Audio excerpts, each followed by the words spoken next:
গ্রেফতার করেছে পুলিশ, তারপরেই অসুস্থ। কিন্তু হাসপাতালের বিছানায় শুয়েও কমেনি মেজাজ। চিকিৎসাধীন অবস্থায় বেডে শুয়েই বলতে শোনা গেল, মিমিকে আমি ছাড়ব না। পুলিশে ধরপাকড়ের পর তনয় শাস্ত্রীর এই ভিডিওই এখন সোশ্যাল মিডিয়ায় ভাইরাল। বনগাঁয় অভিনেত্রী মিমি চক্রবর্তীকে হেনস্থার অভিযোগে তাকে গ্রেফতার করেছে পুলিশ। গ্রেফতারির পর সন্ধ্যার দিকেই হঠাৎ অসুস্থ বোধ করায় তাকে বনগাঁ হাসপাতালে ভর্তি করা হয়। সেখানেই চিকিৎসাধীন অবস্থায় তার মুখে শোনা যায় এ কথা। ঘটনার সূত্রপাত গত রবিবার অর্থাৎ 25শে জানুয়ারি। বনগাঁ পুরসভার নয়া গোপালগঞ্জ যুবক সংঘের একটি সাংস্কৃতিক অনুষ্ঠানে পারফর্ম করতে গিয়েছিলেন অভিনেত্রী মিমি চক্রবর্তী। রাত 11:15 নাগাদ তিনি মঞ্চে ওঠেন। অভিযোগ, মিমির গানের মাঝেই ক্লাবের অন্যতম কর্মকর্তা তনয় শাস্ত্রী হঠাৎ স্টেজে উঠে পড়েন। গান থামিয়ে মিমিকে মঞ্চ থেকে নেমে যাওয়ারও নির্দেশ দেন।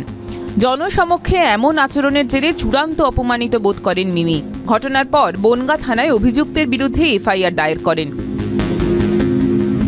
মিমির করা লিখিত অভিযোগের ভিত্তিতেই দ্রুত পদক্ষেপ করে পুলিশ, যদিও গ্রেফতার করতে গিয়ে রীতিমতো বেগ পেতে হয়। তনয়ের ভক্ত ও এলাকার বাসিন্দাদের বাধার মুখে পড়তে হয় বলেও খবর।